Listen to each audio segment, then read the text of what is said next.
¿Me das la cuenta, por favor?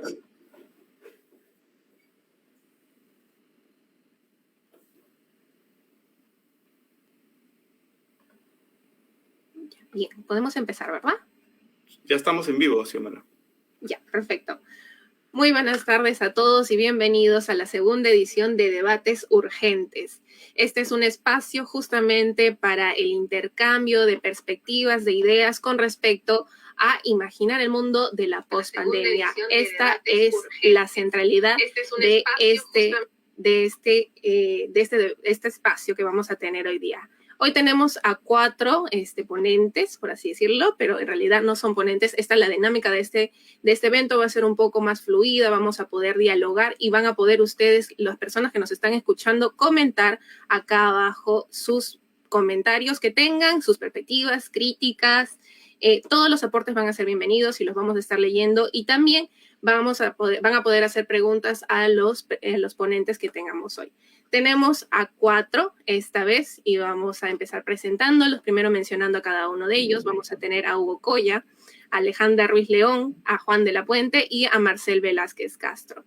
Entonces vamos a empezar de una vez con Hugo Coya, con el tema de medios de comunicación, redes sociales y fake news. Y para presentarlo, ya ustedes también ya saben quién es.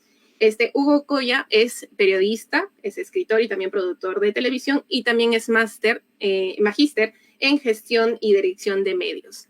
Le doy el pase, señor Hugo. Bueno, muchas gracias, Xiomara. Primero, agradecer la invitación de la Facultad de Letras de la Universidad Nacional Mayor de San Marcos. Un gusto estar con un panel. Buenas tardes con todos los que me acompañan esta tarde. Hablar de medios de comunicación, de fake news y de redes sociales en tiempos de pandemia, en realidad nos podríamos pasar no solo 10 minutos, podríamos pasarnos horas y horas y no agotaríamos el tema.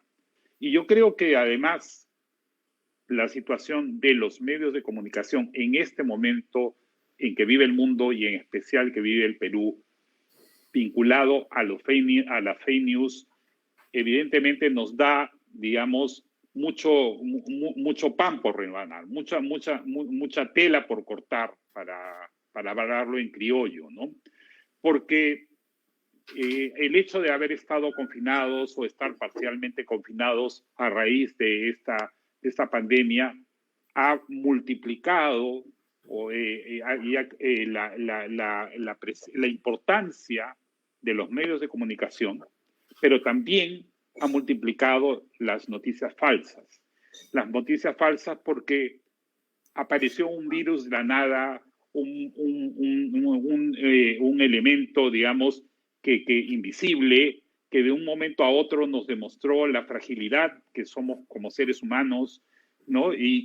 Pero fuera de todo eso, demostró también que todo el mundo que supuestamente conocíamos, que dominábamos y controlábamos, no era tal, ¿no?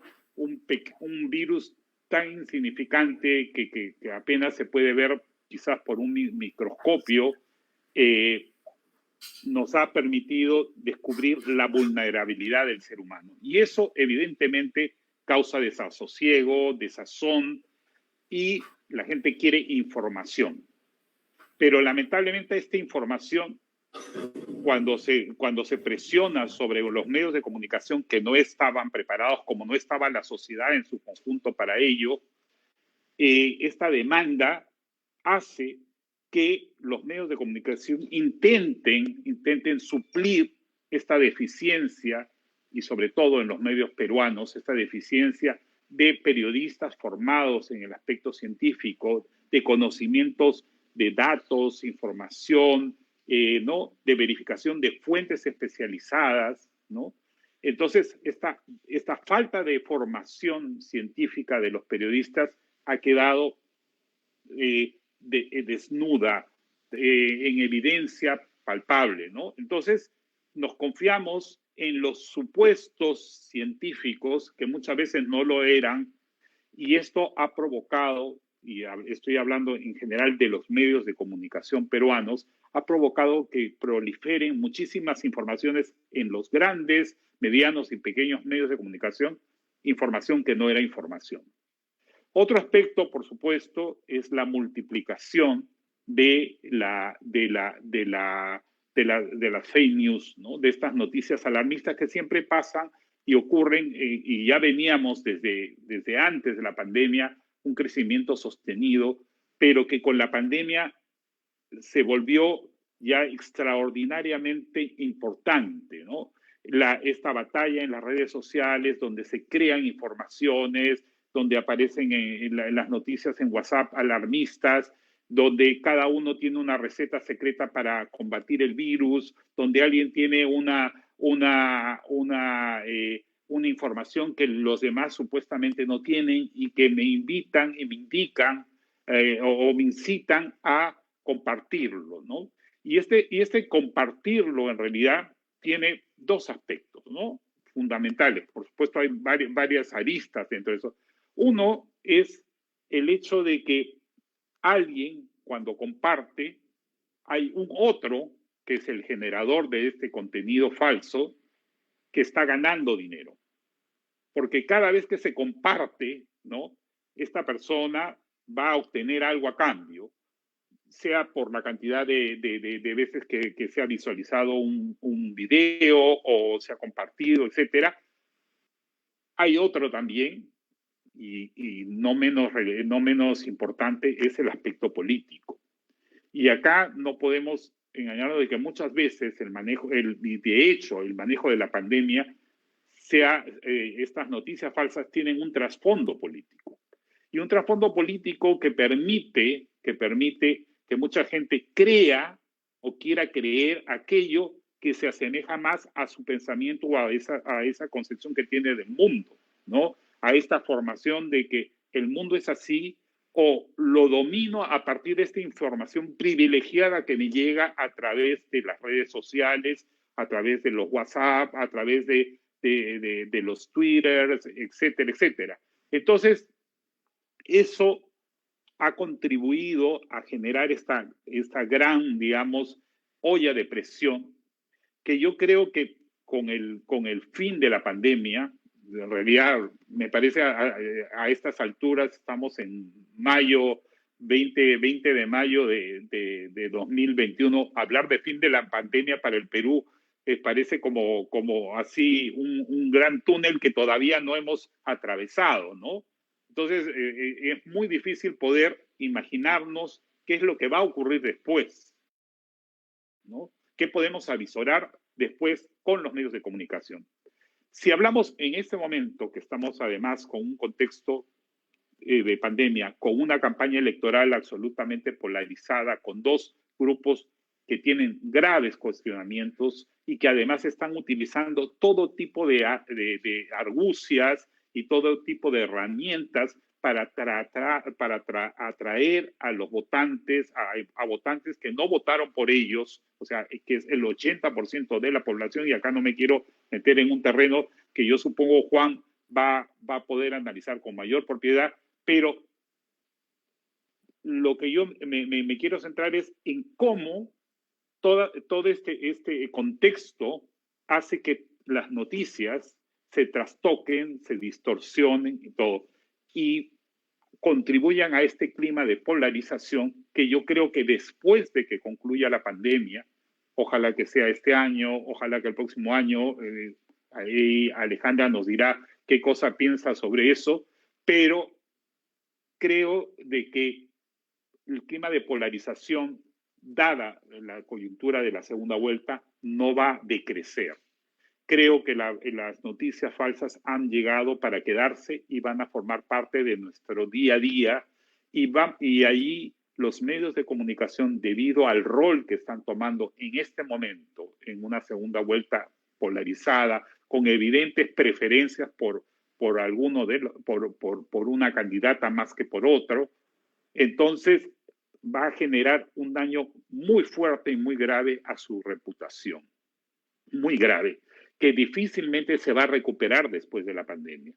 Pero además, si nosotros nos ponemos y a ir recordando un poco el libro de Marcel de Los hijos de la peste, ¿Qué es lo que ha pasado a lo largo de la historia después de que concluye una pandemia? Después de que concluye una pandemia, normalmente la gente que tiene todas estas expectativas, que ha perdido 1 año, 2 años o 3 años, que ha perdido familiares, que ha perdido amigos, gente cercana, que ha vivido confinada, que ha tenido una serie de limitaciones, que ha tenido que usar una mascarilla, que ha sufrido la falta de oxígeno, que ha tenido que no ha podido conseguir una cama UCI y su familiar se le ha muerto. Evidentemente lo que va a ocurrir, como ya ha ocurrido en los famosos años locos en la década del 20, cuando acabó la epidemia de la gripe, la mal llamada gripe española, la gente va a evadirse. Entonces, ¿qué avisoro yo? Es contenidos a través de los medios de comunicación de evasión total, de diversión, de pérdida absolutamente de buscar, no pensar en la realidad, de relajarse, del relajo absoluto.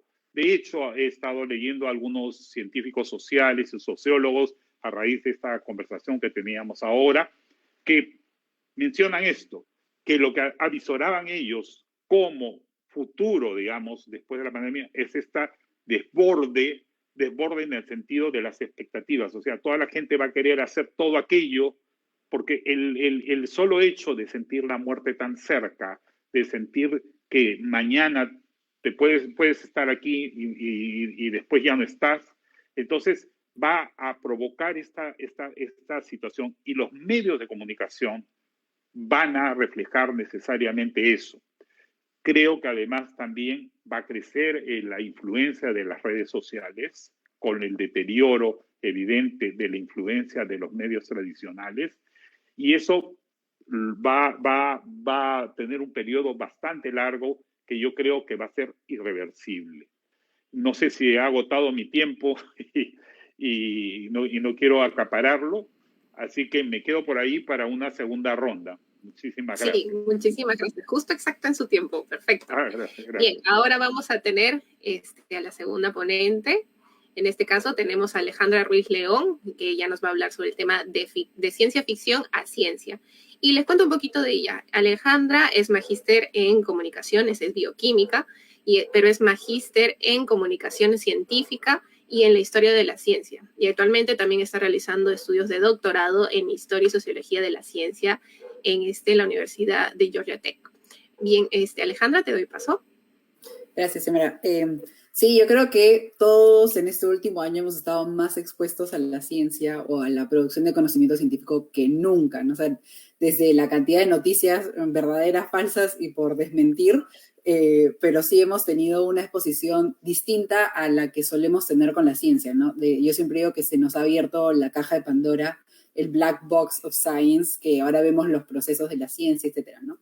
Entonces, una de las acciones tal vez que más emocionantes que estamos viendo y que no estamos hablando mucho son las vacunas de ARN, ¿no? Como la vacuna de Pfizer, que es la que mayoritariamente se está poniendo en Perú, que es una nueva tecnología para las vacunas. Usualmente las vacunas inactivábamos el virus o cogíamos solo una parte, ¿no? Y como las vacunas tradicionales, como son la AstraZeneca, la Sputnik, etcétera, pero la de Pfizer y la de Moderna tienen otra tecnología, ¿no? Y CureVac también me parece, que usan el ARN, que es una parte de nuestro cuerpo, ¿no? Es la parte de cómo generamos las proteínas, etcétera. Entonces ya estamos viendo que esta empresa que es BioNTech, con la que se ha unido con Pfizer para hacer estas vacunas, están desarrollando otro tipo de vacunas de ARN, ¿no? Entonces es muy distinto el protocolo y es mucho más fácil de desarrollar, de actualizarlas, ¿no? Porque lo único que se cambia es como la información científica que lleva esta vacuna. Entonces yo creo que si pensamos un poco en cómo ha avanzado la ciencia en este último año, las vacunas de ARN van a ser el gran salto para tener vacunas de forma mucho más rápida, de forma más precisa, ¿no? No solo para las nuevas variantes que puedan aparecer, pero sino también para otras enfermedades. Me parece que ya están produciendo o ya se van a empezar los estudios para una vacuna de ARN contra el virus del VIH, ¿no? Entonces, que es una vacuna que hemos esperado por décadas, ¿no? Y hay otra vacuna que está en última fase. pero también se está viendo la posibilidad de usar estas vacunas para, por ejemplo, para el cáncer, para otro tipo de terapias en el cual podamos usar nuestro cuerpo para producir esas proteínas que necesitamos, ¿no? Que pueden ser proteínas que se unen a otras partes de nuestra célula, etcétera. Entonces, creo que ahí no nos estamos dando cuenta lo importante que ha sido el desarrollo de estas vacunas y lo importante que está haciendo ver los resultados de las vacunas de ARN, ¿no? Entonces, yo diría que ese es uno de los grandes hitos para los cuales tenemos que, ¿no? Que vamos a estar mucho más acostumbrados. Tal vez un segundo hito, tal vez no en la parte científica, pero sí en la parte de salud médica, es ver el acceso universal a la salud, ¿no? Ahorita lo decimos como muy alegremente que las vacunas sean gratuitas y universales, pero eso es un gran paso para muchos países, ¿no? Yo aquí vivo en Estados Unidos y absolutamente nadie confía en que nada va a ser gratis respecto a la salud, ¿no? Porque aquí te rompes el brazo y es súper caro, la gente no tiene seguridad social, los seguros son carísimos, ¿no? Entonces, creo que ese hecho de ofrecer una vacuna de forma gratuita, de forma universal, es nuevo para muchos países, ¿no? Entonces, incluso aquí en Estados Unidos ya se empieza a hablar de los beneficios de haber hecho esta vacuna gratuita, ¿no? Y de hecho, un gran porcentaje de las personas, sobre todo los latinos que viven en Estados Unidos, se ha entrevistado y han dicho que no acceden a esta vacuna porque tienen miedo a que luego les llegue una factura, ¿no? Porque como sí funciona el sistema aquí en Estados Unidos, que tú te rompes algo, vas al hospital y luego te llega una factura enorme, muchas personas tienen ese miedo y por eso no se están yendo a vacunar, ¿no? Entonces, también hay que entender cómo funcionan las vacunas en cada sociedad. Es algo realmente importante estudiar y ahí creo que los sociólogos de la ciencia, los historiadores de la ciencia tienen mucho campo también para estudiar cómo los diferentes países han adaptado estas vacunas, ¿no? O sea, en Perú mismo es impresionante ver que todo el mundo está pendiente a vacunarse, ¿no? O sea, este es un cambio de mentalidad y como decía Hugo, también lo hemos visto en nuestro propio lenguaje, ¿no? Ahora todo el mundo dice, no, te pusieron el placebo, te pusieron la vacuna, o sea, palabras que son del uso científico han pasado a ser de nuestro día a día, ¿no? Cuando hablamos de estudios médicos. Y tal vez un mensaje que también podría dar aquí desde Estados Unidos, que de ninguna forma es el futuro, pero más o menos nos lleva un par de semanas o meses respecto a esa vacunación, es que la gente tampoco está lista para acabar con la pandemia, ¿no? O sea, también tenemos que entender que por más que empiecen a disminuir los casos, las hospitalizaciones, también la pandemia ha generado una situación de salud mental muy crítica para muchos, ¿no? Entonces, muchos todavía siguen ahí, ¿no? Entonces, esta semana, el viernes, aquí en Estados Unidos, el CDC anunció que ya no teníamos que usar mascarillas y estábamos completamente vacunados, ¿no?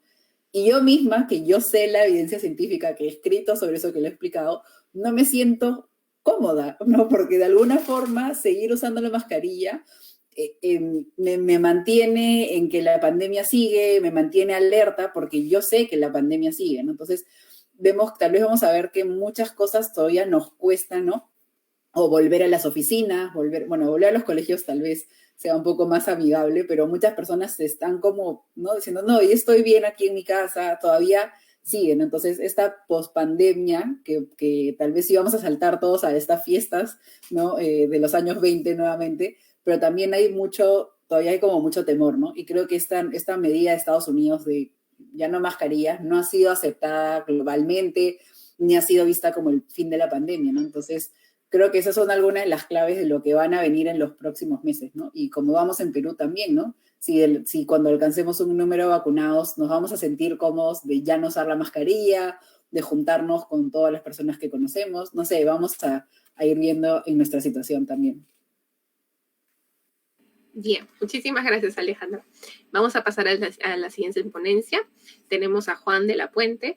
Él es abogado y politólogo de nuestra casa de estudios.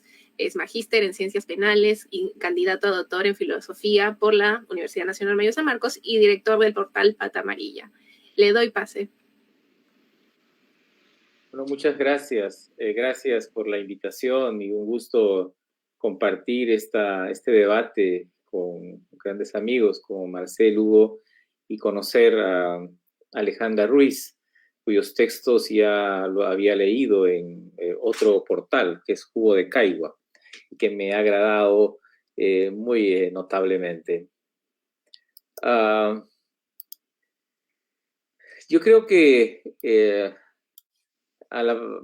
avisorar la pospandemia es muy complejo, sobre todo porque las principales predicciones que se han hecho sobre la pandemia no se han cumplido. Dos reconocidos filósofos, Byung-Chul Han, que produjo un mundo mucho más individualista, y Zizek, que propuso la muerte del capitalismo, se han equivocado. Y otras predicciones desde la sociología, la pedagogía, la propia medicina y por supuesto desde la politología no han sido cabales, ¿no? Entonces hay que tener un poquito de cuidado, porque incluso hasta la predicción más genérica que decía todo va a cambiar, ¿no? Y todo se va a trastocar, ha sido sorprendida por el hecho que efectivamente muchas cosas han cambiado, pero no necesariamente han cambiado para bien. Y entonces en el caso nuestro, específicamente peruano, quizás la primera tendencia es a preguntarse qué implicaría la pospandemia, en el sentido si es que habría un retorno a la normalidad / anormalidad conocida. Y quizás esto me llevaría a pensar más bien que en el corto y mediano plazo peruano no habrá una pospandemia. Quizás habrá una normalidad pandémica, es decir, que como todo ha pasado en muchos casos con los peruanos, asimilamos y normalizamos un proceso crítico, que es lo que, por ejemplo, sucede con la crisis política desatada en la última etapa en el año 2016. Es cierto, es cierto lo que señala Hugo en relación a que hay predicciones que indican que después de un periodo de pandemia hay un periodo de liberación. Eso lo señala, me parece, Nicolás Christakis, ¿no?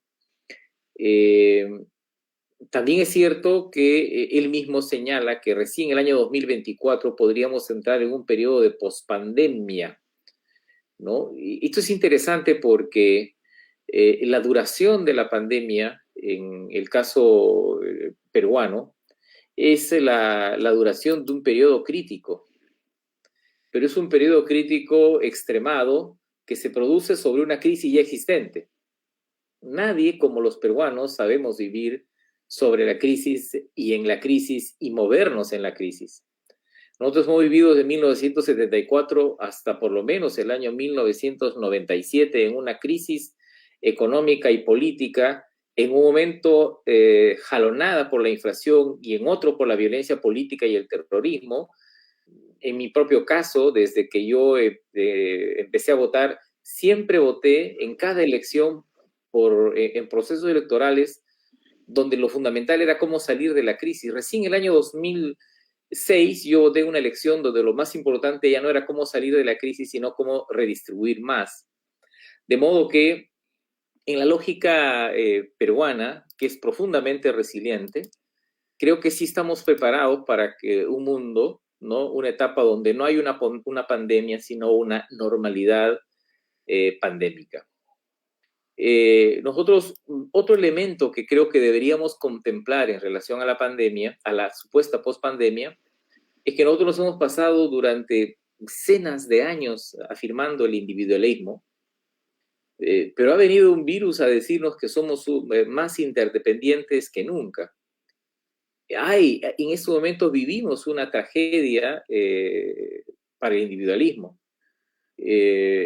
Pocos se han escapado de esta tragedia que es la pandemia para el individualismo y han podido, por ejemplo, vacunarse con sus propios medios, porque todos estamos esperando, ¿no? En un enorme turno una vacunación fruto de una gesta social y al mismo tiempo estatal.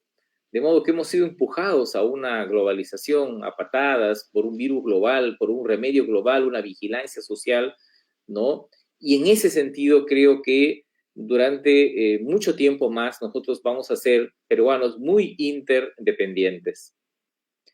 Otro elemento que creo que trae esto a propósito de lo que señalaba Hugo, con el cual estoy de acuerdo respecto a que aparecen cambios borrascosos, ¿no?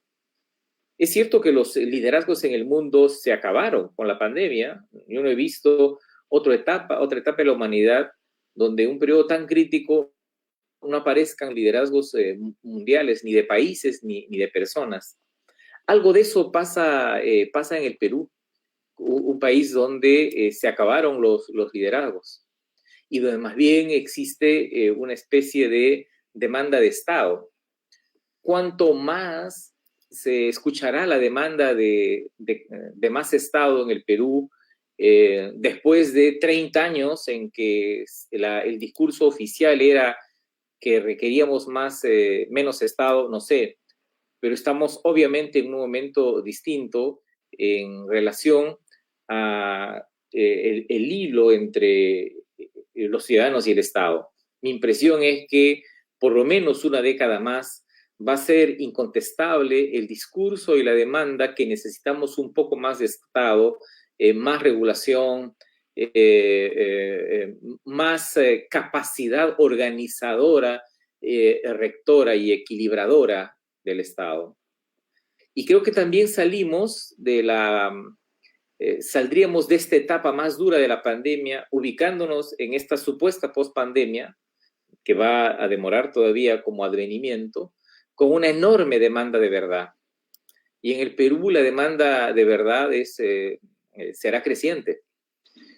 Nunca han muerto tantos peruanos en tan poco tiempo. Si nos atenemos a la relación entre las cifras oficiales y las no oficiales, podríamos estar hablando de 150,000 peruanos que murieron en un año y 3 meses. Nunca nos pasó esto. Y es cierto que para algunos, y si uno mira los debates públicos, daría la impresión que los muertos no importan, pero los muertos importan, ¿no? Es decir, la cantidad de huérfanos que existen, de viudas o de viudos, de padres que se han quedado sin hijos, de hijos que se han quedado sin padres, sin hermanos y sin familiares.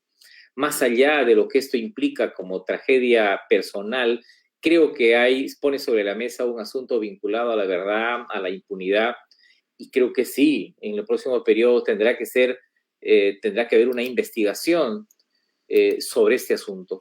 Es decir, qué pasó con las vacunas, si lo compramos bien desde el inicio y si no compramos, cómo enfrentamos la pandemia. Claro que también hay espacio para la mentira, porque lo que nos dice Hugo es que vamos a tener la tendencia a creer en esto, ¿no? Porque esto también es un negocio, y es cierto.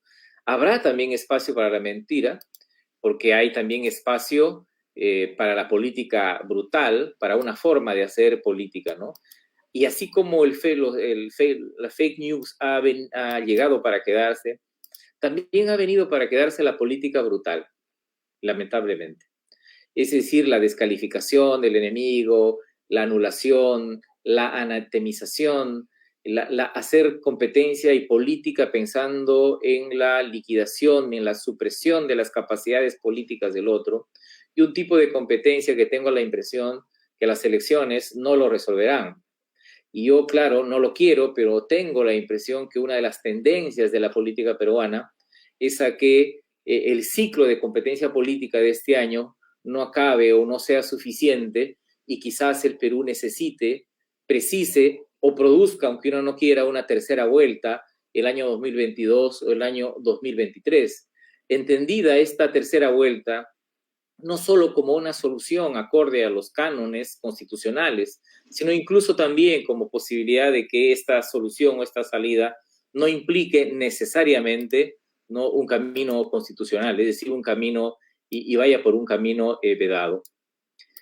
Hay conciencia, creo que, de un momento apocalíptico, pero es bueno, y coincido en ese punto con Alejandra, hay un momento nuevo, ¿no?, para la ciencia y para la cultura.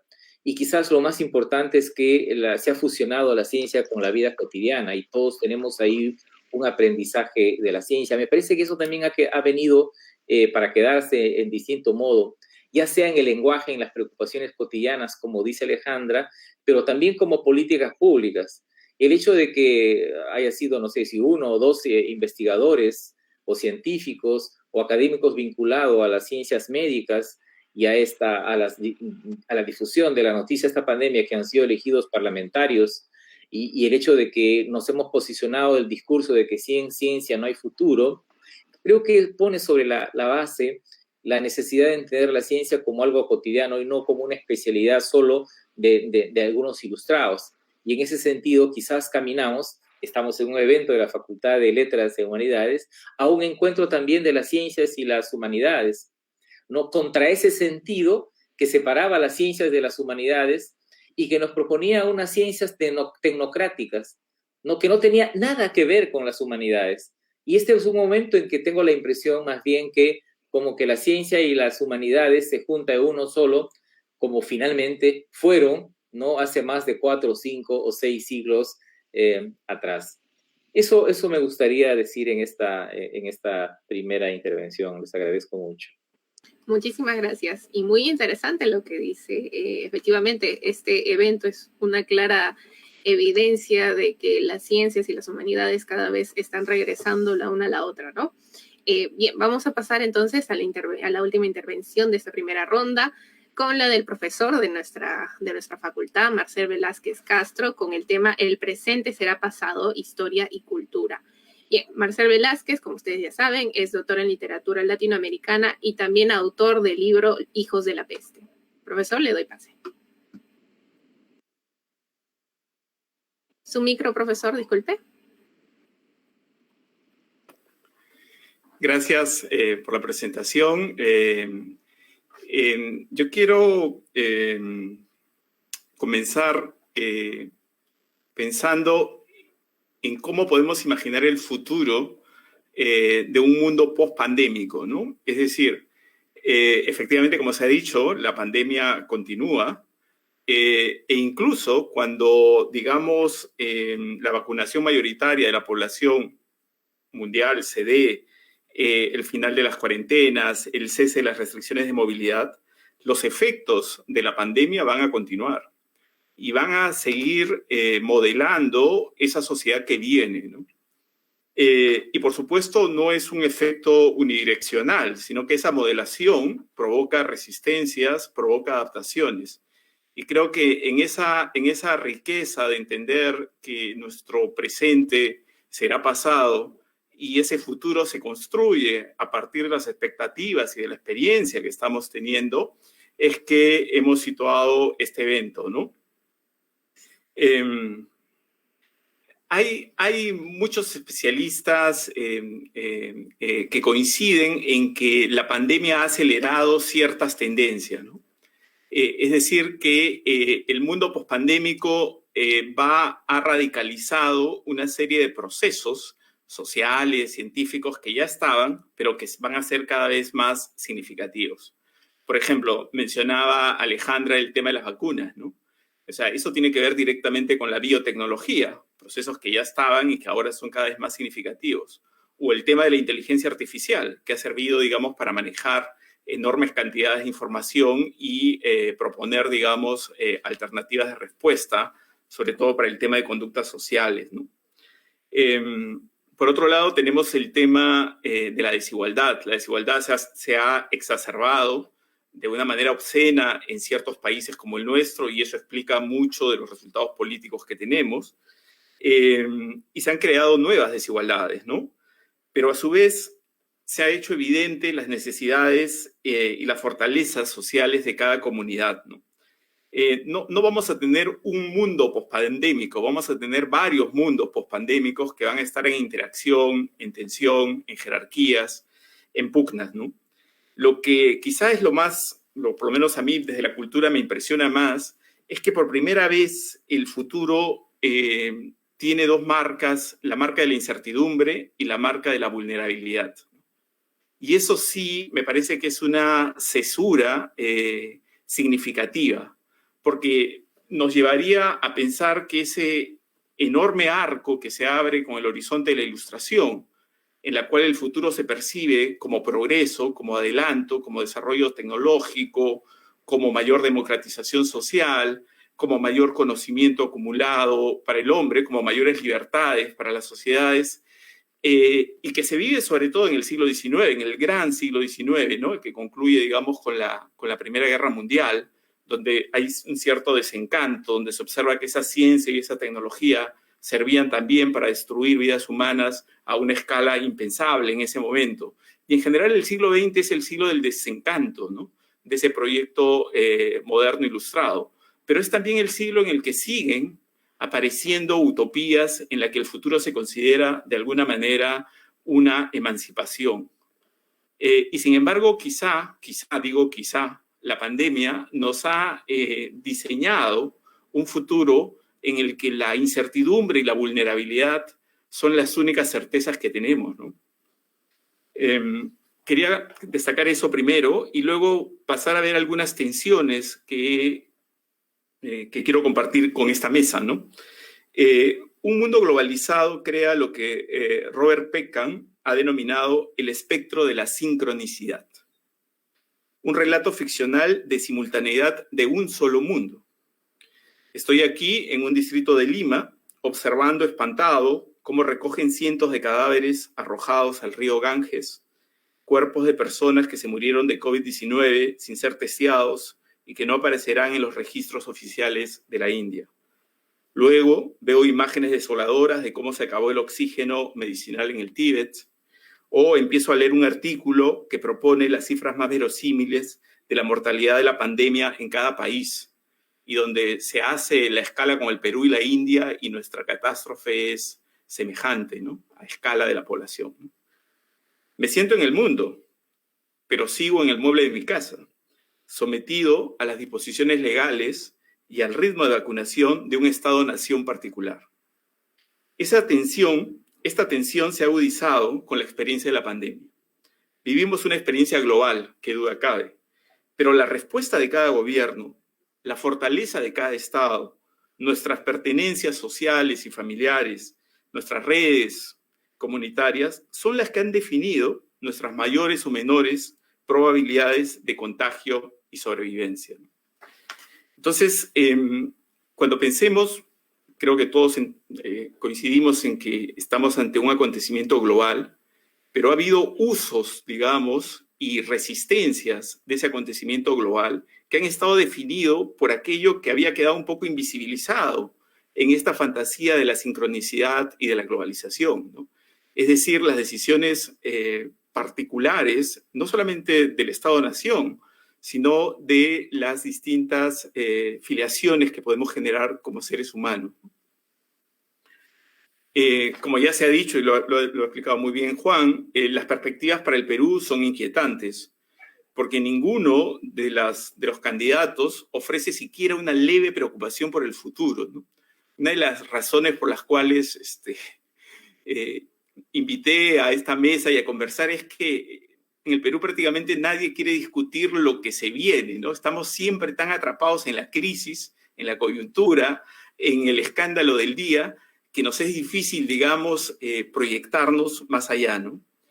Las propuestas populistas, corporativas y clientelistas se basan en formas tradicionales de imaginar la sociedad, la cultura y la política, ¿no? Lo que se conoce como una mera administración de la crisis, ¿no? Además de la falta de institucionalidad, el Perú vive atravesado por múltiples discronismos culturales y tecnológicos. Y este es un segundo punto que quiero resaltar, ¿no? Discronismos culturales y tecnológicos. Nuestro país es una sociedad en la que conviven tiempos diferentes, extremos a veces, ¿no? En su manifestación, ¿no? Por un lado tenemos una élite hiperconectada, ¿no es cierto?, que vive una cultura desterritorializada, pero por otro lado tenemos a muchos desesperados buscando una señal de internet para poder recibir una clase, ¿no es cierto? Tenemos a personas que están definidas por el territorio y por la etnicidad, y cuya cultura y forma de enfrentar, digamos, la pandemia solo puede apelar a esos recursos, ¿no? Tenemos también esta tremenda cifra del 9.9 que ha regresado, digamos, a la pobreza monetaria, ¿no?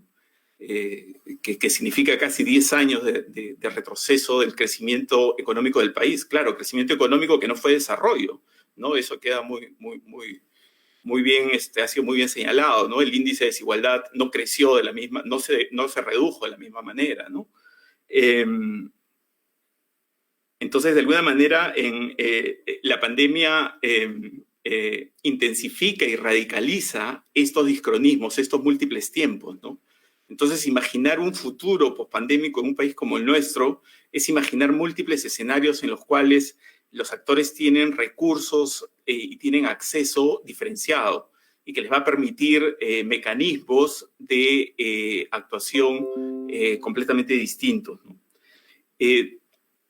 Asistimos a una irreversible transformación digital en el mundo que va a provocar, y eso ya es bien sabido, la desaparición de millones de trabajos, ¿no? De puestos de trabajo. Para un país como el nuestro, donde la mano de obra con muy baja productividad es mayoritaria y las condiciones laborales muy precarias, esta sería una segunda catástrofe, ¿no? Según proyecciones del BID, hacia 2023 recuperaremos las cifras macroeconómicas anteriores a la pandemia, pero será más difícil revertir el deterioro de los índices de desarrollo, la brecha de género laboral, la poca accesibilidad a los servicios del Estado, de los pueblos indígenas, afrodescendientes o del colectivo inmigrante venezolano, entre tantos otros índices que marcan, digamos, estas desigualdades. Pero la pregunta que quiero poner sobre la mesa es, ¿cuál es el lugar del Perú en un mundo donde la hegemonía de la inteligencia artificial será clave en el rediseño de todos los aspectos socioeconómicos y culturales, ¿no? Y el futuro no luce prometedor, ¿no? Frente a esta pregunta, ¿no? Si consideramos que, por ejemplo, nuestras dos mejores facultades de medicina no pudieron gestionar un ensayo clínico de vacunación con criterios mínimos de transparencia, lo que era de alguna manera nuestra inserción en esta respuesta científica de la ciencia se vio manchado por las situaciones que todos conocemos y que sin duda afecta la credibilidad y la relevancia de estas universidades, que son además, repito, muy prestigiosas por su historia. En la cultura, lo que vemos que se intensifica, digamos, es una oferta infinita, ¿no? Podemos ver miles de películas, ingresar virtualmente a cientos de museos, leer millones de libros en línea, si nos alcanzase la vida, escuchar clases de las mejores universidades del mundo, ¿no? Esta abundancia, digamos, de productos culturales circulando en la red nos llevan a una figura que es la figura, desde la cultura decimos el curador, ¿no? Yo creo que más que nunca se requiere curadores, ¿no?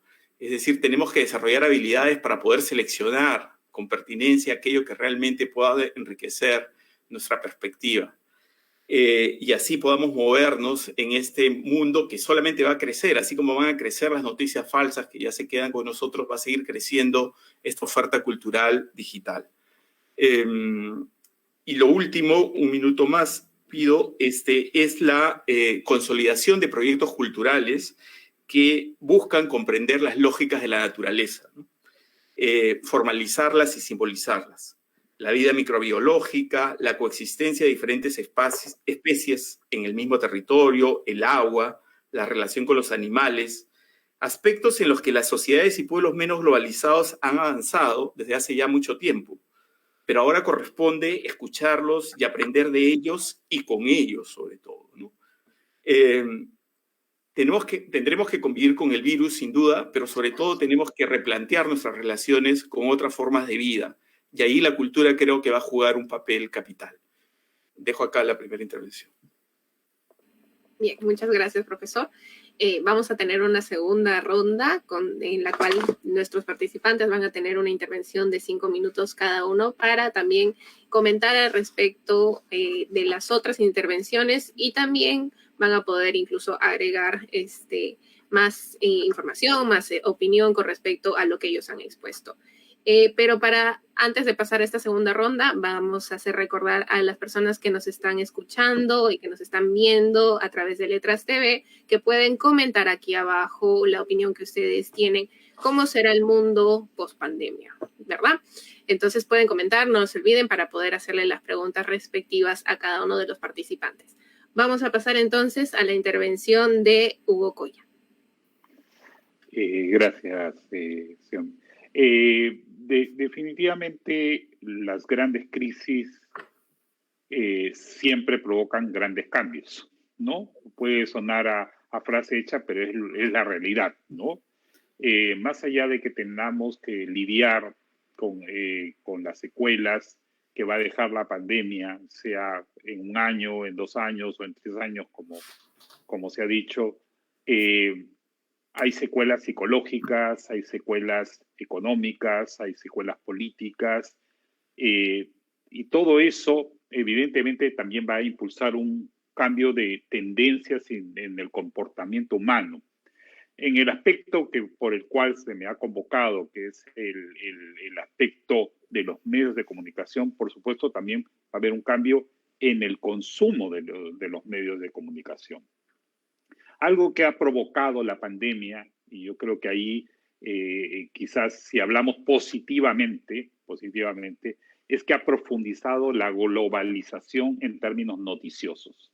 O sea, creo que nunca como ahora nos hemos interesado de cómo va la vacunación en Israel y si la vacuna de la ARN mensajero provocó menos casos, cómo va la pandemia en la India, qué nuevo descubrimiento han hecho los científicos ahora.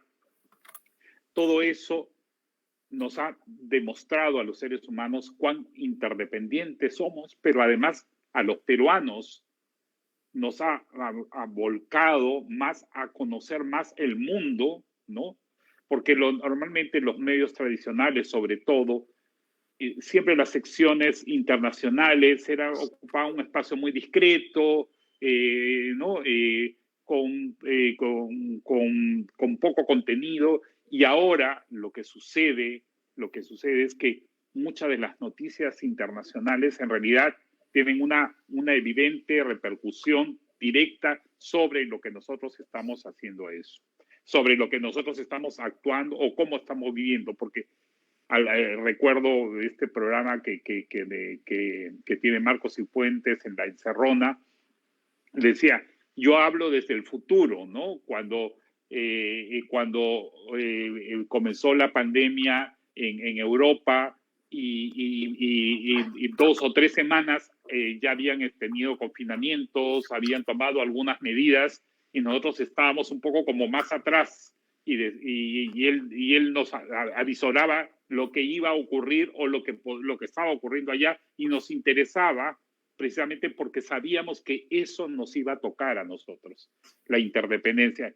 Entonces, volviendo al tema de los ámbitos de consumo, yo creo una de las cosas que también en términos de medios de comunicación ha sido el papel que nosotros siempre hemos menospreciado, lamentablemente, que hemos discriminado, que son los medios, la importancia de los medios públicos, los medios del Estado, porque en los medios del Estado, que lamentablemente, y yo lo hablo en mi condición de expresidente del Instituto Nacional de Radio y Televisión, siempre han adolecido del apoyo y darle la importancia que tienen para la integración nacional.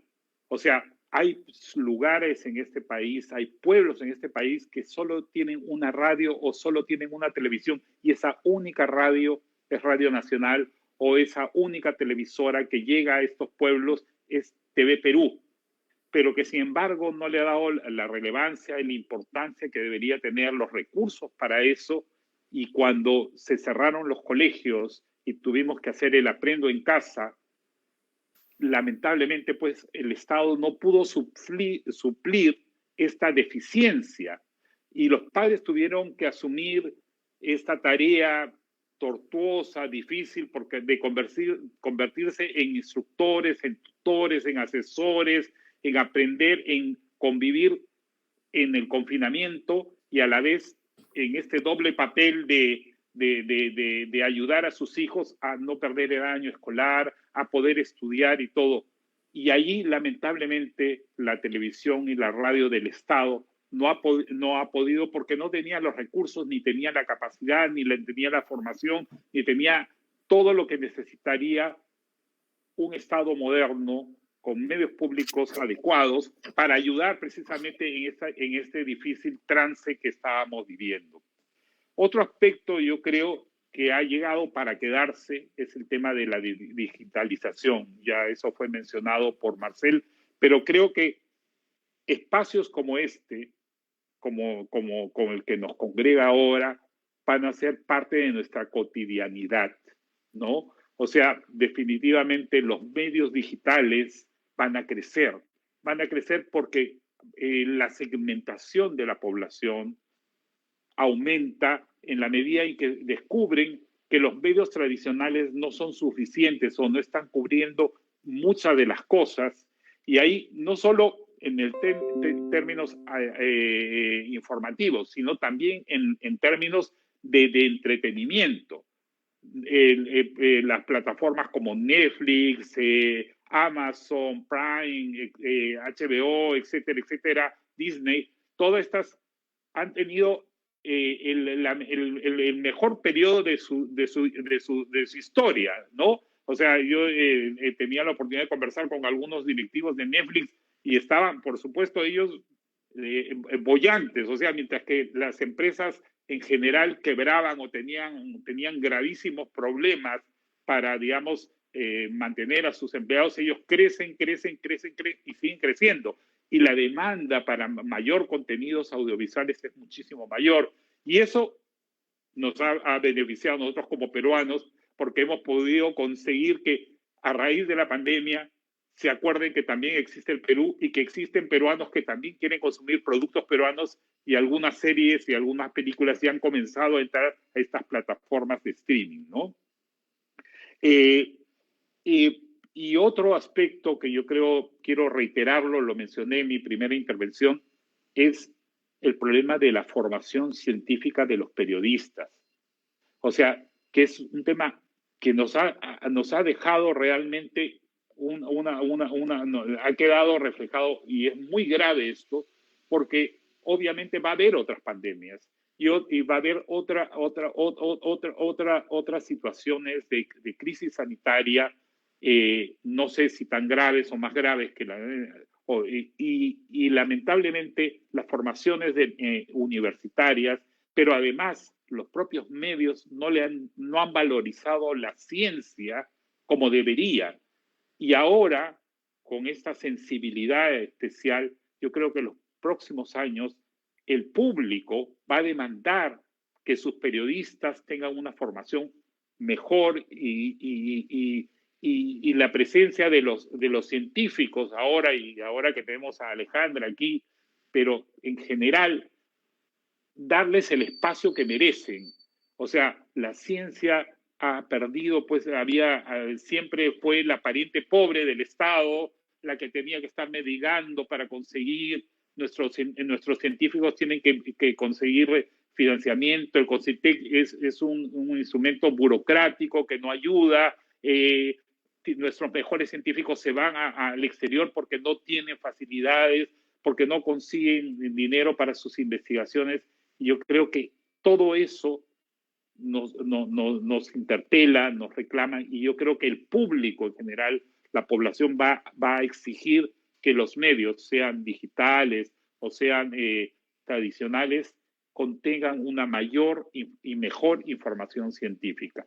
Me quedo aquí nomás para las preguntas que pudieran haber. Gracias. Bien, ahora vamos a pasar entonces a escuchar la segunda intervención de Alejandra Ruiz León. Alejandra, te doy paso. Gracias. Sí, yo creo que en estos meses también algo que me ha asombrado de otra forma es cómo pensamos el Perú, ¿no? O sea, pensamos que realmente íbamos a ser los primeros en la cola de las vacunas, pensábamos que de la nada la ciencia iba a tener un rol protagónico. Entonces, nuestra propia idea de dónde se ubica el Perú en el mundo, a veces yo lo miro de forma un poco como somos un poco optimistas, tal vez me gustaría creer, no sé, ¿no? Pero, por ejemplo, creo que en las últimas semanas también muchos hemos cambiado de opinión viendo el caso de la India, ¿no? O sea, porque a veces cuando decimos, no tenemos vacunas porque no las producimos en Perú, ¿no? Y ahora vemos ahí a la India, que es el productor número 1 de vacunas y que no puede acceder a sus vacunas, ¿no? Entonces ahí tenemos que parar y decir un ratito, ¿no? O sea, ¿quién es entonces el que coge la sartén por el mango, ¿no? Ni siquiera son los productores, son el que genera el conocimiento, que acaban siendo Estados Unidos, Europa, China, ¿no? Pero a veces cuando en Perú decimos, sí, no, ya en 2 semanas tenemos nuestra solución, ¿no?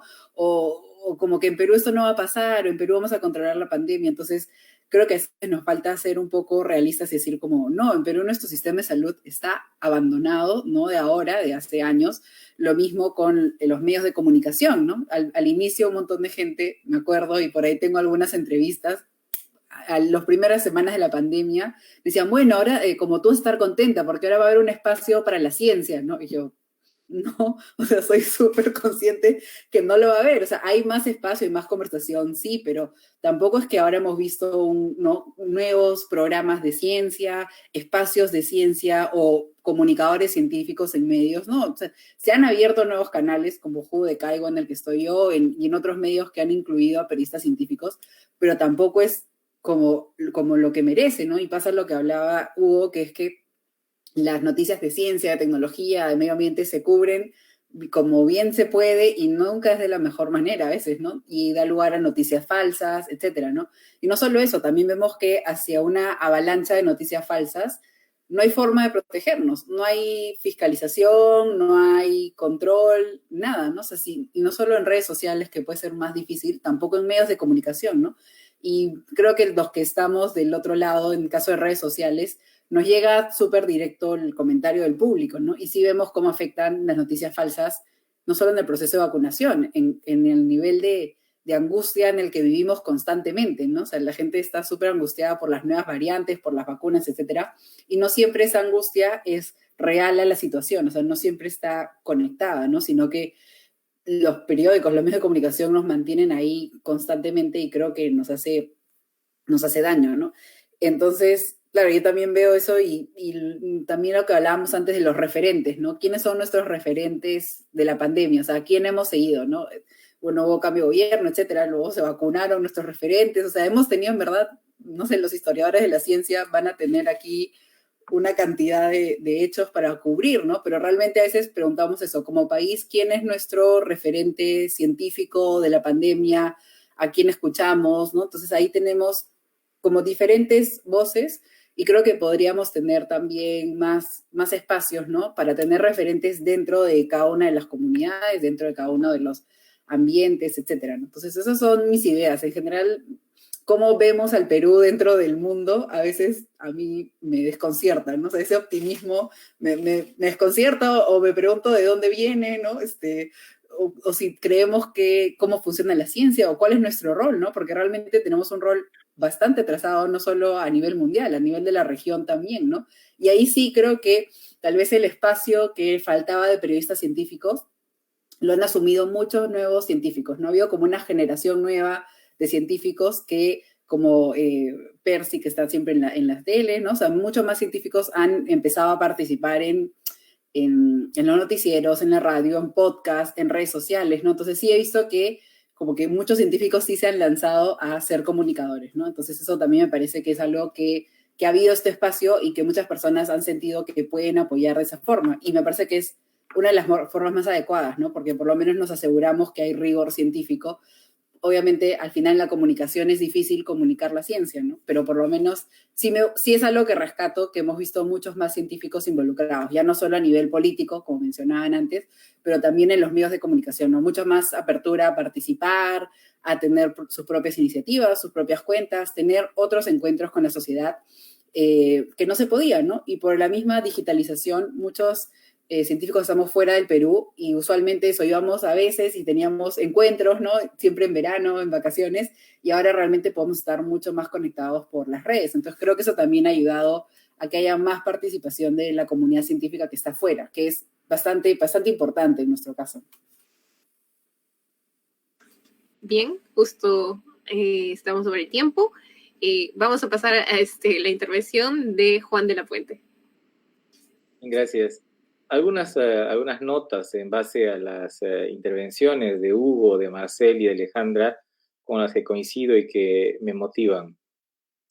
Una de las razones por las que decidí fundar este portal de asuntos públicos, Pata Amarilla, es la convicción de que en esta etapa, y quizás con más fuerza para más adelante, la opinión ya no es suficiente si es que no es una opinión que vaya acompañada de la evidencia, del argumento y de la reflexión, que creo que ha estado sobre la base de la discusión y de la deliberación de los últimos meses. Y ahí hay tres elementos sobre los cuales tenemos que tomar posición, porque son, creo que, elementos cruciales para el futuro. El primero es el asunto del fracaso del Estado peruano. Y ese fracaso me parece que es objeto ya de un consenso.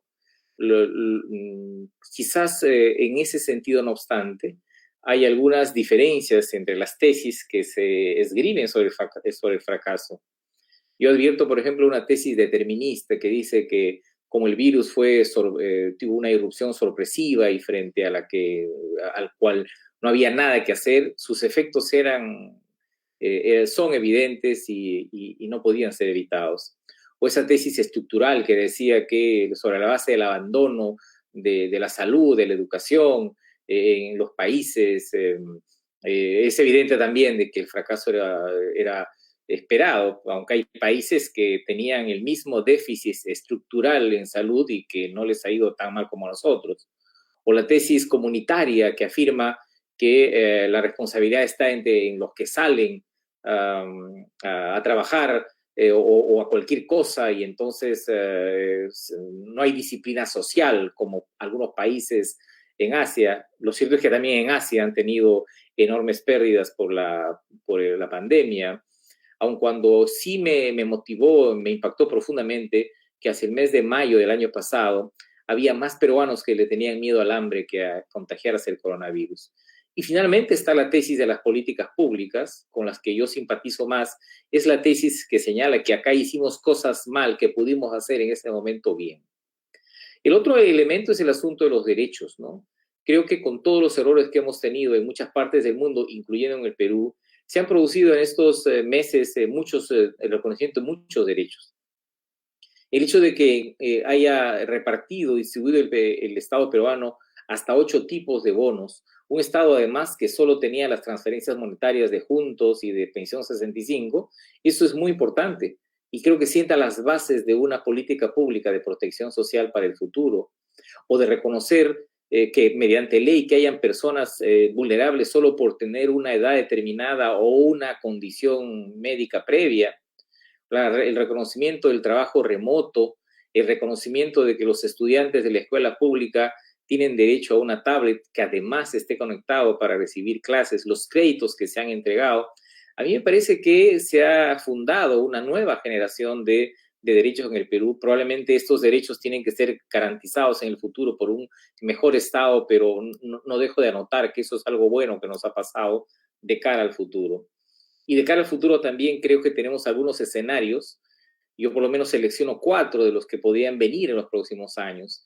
Hay un escenario ideal con una reactivación en marcha, el control de la pandemia de modo mucho más seguro, una vacunación rápida y generalizada, una crisis económica más moderada y una amplia cooperación política. Ese espacio ideal o ese escenario ideal no lo vamos a tener.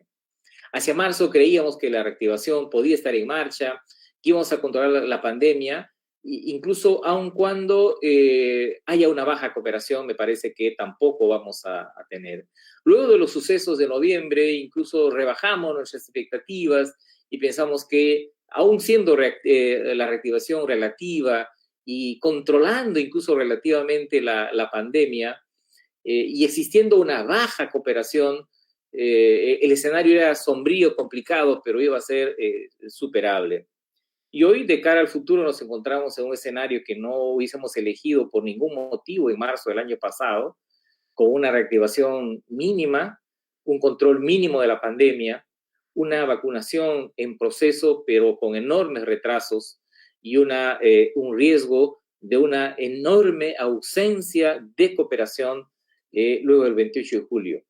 Este manejo de los 4 escenarios que se presentan para los próximos años debería motivar la necesidad de señalar con claridad no solo las cosas que separan a las opciones en conflicto, sino los aspectos que podrían unir. Y, por ejemplo, un aspecto que podría unir a los peruanos es un proceso de vacunación rápido. El próximo gobierno tiene que ser un gobierno vacunador. Otro elemento crucial está lo que han señalado también, el asunto de la pobreza. Nosotros tenemos ahora 3 millones de pobres nuevos más, lo cual demostraba que eran ciertas aquellas observaciones respecto a que teníamos no pobres, pero vulnerables, ¿no?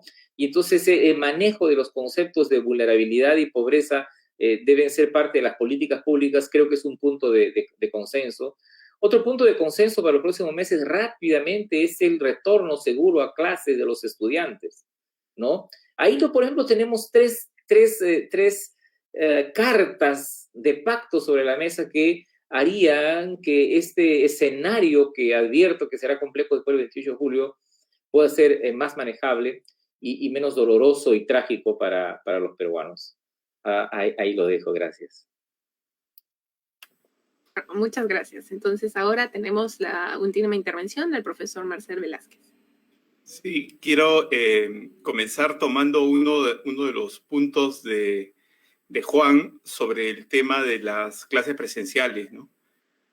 Yo creo que ese es un punto crucial, no para aquellos, digamos, que de la clase media o de la clase alta, que por supuesto cada niño tiene su computadora en su cuarto con internet a full y no tiene ningún problema en seguir interactuando, por lo menos de esa manera.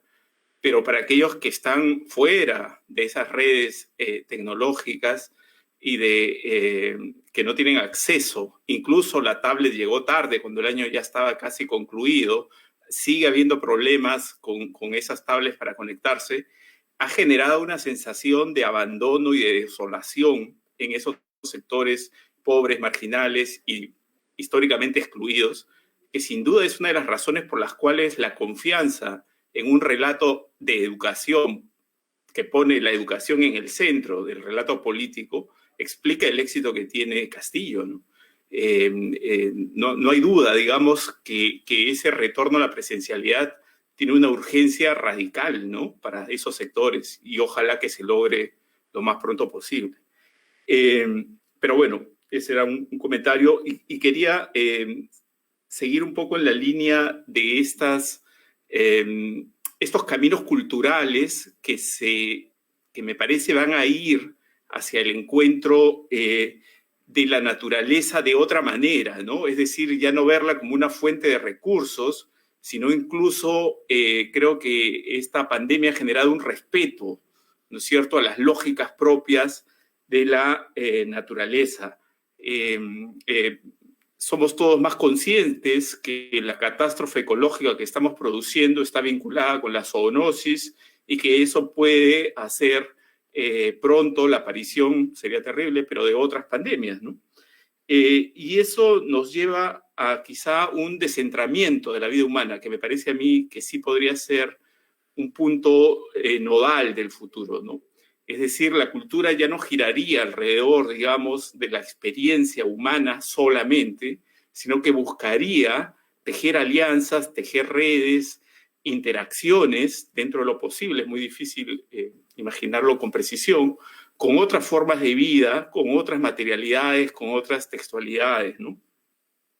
Tenemos que convivir, digamos, con estas otras formas, ¿no? Y quizá ahí, arriesgando, podríamos pensar incluso en la inteligencia artificial, ¿no?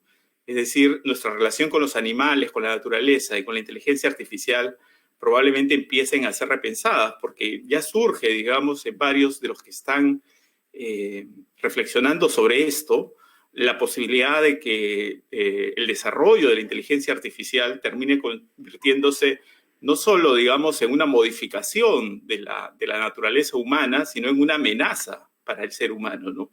Y iríamos pues a esa famosa escena de Odisea 2001, ¿no? De Stanley Kubrick, donde la máquina decide eliminar la vida humana, ¿no? En ese sentido, creo que el espectro, digamos, para la cultura va a ser de una riqueza enorme, ¿no? Quería decir un par de cosas desde la historia, que era el otro eje que quería tocar hoy día. Lo primero que hay que decir es que la historia nunca se repite, ¿no? Yo he visto mucho énfasis, después de la publicación de mi libro, tuve varias entrevistas y siempre los periodistas iban en ese sentido. ¿Qué lecciones podemos sacar de las pandemias pasadas, de las epidemias pasadas? La historia nos tiene que enseñar ahora, ¿no? A tener una mejor respuesta, ¿no? Y claro, detrás de la pregunta hay un razonamiento que puede ser discutido, ¿no? La historia no es una lección moral y la historia nunca se repite. Puede haber legados, puede haber paralelos, puede haber analogías, claro que sí, pero las estructuras se rediseñan constantemente y las coyunturas varían con rapidez, ¿no? Podemos decir en términos generales que el tiempo de las pandemias es siempre, como ya se ha dicho, un tiempo que ofrece la oportunidad de cambios de diversa magnitud, ¿no? Cuando se habla, por ejemplo, de la peste antoniana, se suele correlacionar con la crisis y posterior caída del Imperio Romano de Occidente, o la muerte negra, ¿no? La terrible pandemia de peste bubónica, con los albores del Renacimiento, ¿no? Florencia fue una de las ciudades más golpeadas por la peste y fue luego, prácticamente inmediatamente después, la cuna del Renacimiento, ¿no? Pero, sin embargo, cuando vemos la gran influenza de 1918 a 1920, ¿no? Los cambios tienen otra magnitud, ¿no? Es cierto que se consolida la salud pública como política estatal, se rediseñan reglas sanitarias, la lógica del diseño urbano cambia, pero no significó un trastorno sociopolítico radical, digamos, como las otras pandemias mencionadas, ¿no? Y entonces, la del COVID-19 me parece que va a ser más cercana, o sea, ese mundo que se viene me parece más cercano al mundo posterior al de la gran influenza del 18 al 20, que por cierto además tuvo 3 olas, ¿no? Acá en el Perú recién hemos vivido la segunda y tenemos que estar seguramente preparados para alguna posible tercera ola. Y entonces, y el punto sería ahí si va a ser solamente, la década de los 20 es la década, por supuesto, los locos años 20, de una energía, de una dimensión sensorial, de una búsqueda de que esas energías, digamos, vuelvan a desbordarse, pero es también la época de la gran creatividad artística, ¿no? Es la década de Trilce, de Vallejo, ¿no? De Tierra Baldía, de T.S. Eliot, del Ulises de Joyce y de muchísimos. Es el momento en que la vanguardia, digamos, se consolida, crece y transforma nuestra manera de simbolizar el mundo, ¿no? Entonces, yo creo que van a estar dadas las condiciones para que algo semejante ocurra desde el campo de la cultura, ¿no? Nosotros nos habíamos acostumbrado a ver muchas películas con relatos de catástrofes, de colapsos, ¿no? Pero eran películas que quizá no nos preparaban, ¿no? Ni psicológicamente y mucho menos políticamente para reaccionar ante una pandemia de este tipo, ¿no? Y cuando esta ha llegado, pues lo que a mí me impresiona y me emociona más es que muchas veces los más vulnerables, aquellos que estaban fuera de los circuitos de las redes globales, son los que han tenido las reacciones comunitarias más eficientes y más poderosas, ¿no? Indagando y haciendo la pregunta por la naturaleza, que está en la llave de toda pandemia, ¿no? Y en ese sentido, en el Perú, me parece que con la riqueza cultural que tenemos, con los pueblos indígenas que tenemos, el camino está allí, en potenciar ese diálogo, esa interacción, y en pensar con ellos una relación distinta con todas las especies, ¿no? Gracias. Bien, entonces, si alguien tuviera algún comentario con respecto a las intervenciones anteriores. Alejandra, me parece que tenías un comentario de respuesta a los comentarios anteriores.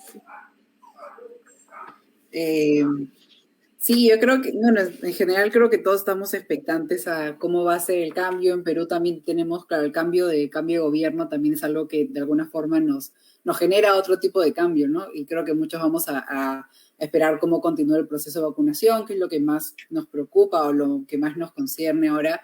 Entonces eso también es algo que especialmente en Perú está ocurriendo, ¿no? Que nos pone en una situación tal vez un poco diferente a otros países, ¿no? Aunque varios países han cambiado también de gobiernos, ¿no? Por ejemplo, aquí en Estados Unidos tuvimos un gran cambio de gobierno que definitivamente marcó no solo el rol que tiene Estados Unidos, pero también cómo se vivía la pandemia aquí, ¿no? Entonces, por ahora vamos bien, ¿no? Vamos a ver cómo vamos en Perú, ¿no? Pero sí es algo que nos preocupa en general a todos, creo.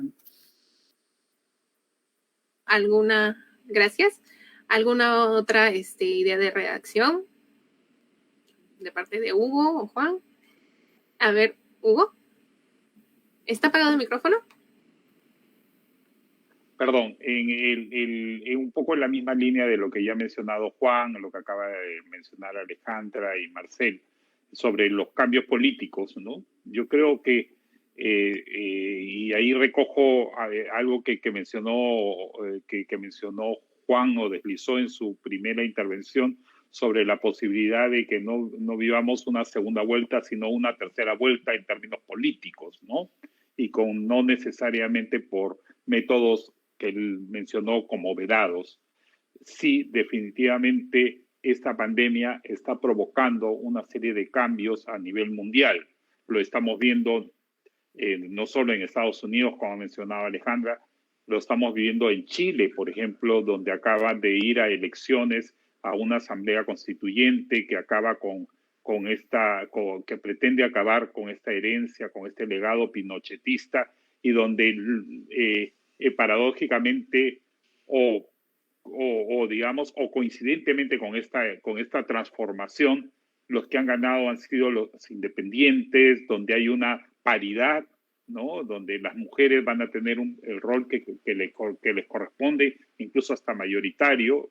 En Brasil estamos viendo el ocaso, digamos, o el colapso de un régimen como el de Bolsonaro, que ha sido uno de los de los presidentes más negacionistas y que ha golpeado muy fuertemente. El primer ministro de la India en este momento se debate no solo por la crisis sanitaria que enfrenta a su país, sino por no haber tomado las decisiones a tiempo, haber minimizado también los efectos, dando a entender a la población de que todo estaba controlado y ahora está padeciendo lo que estaba padeciendo, ¿no? Y el fracaso de la capital española, donde, digamos, el líder más enconado, más importante de la izquierda, como Pablo Iglesias, ha tenido que poner sus barbas en remojo. Por supuesto, también, o mejor dicho, su cabellera en el remojo, o también hemos tenido efectos contrarios, ¿no?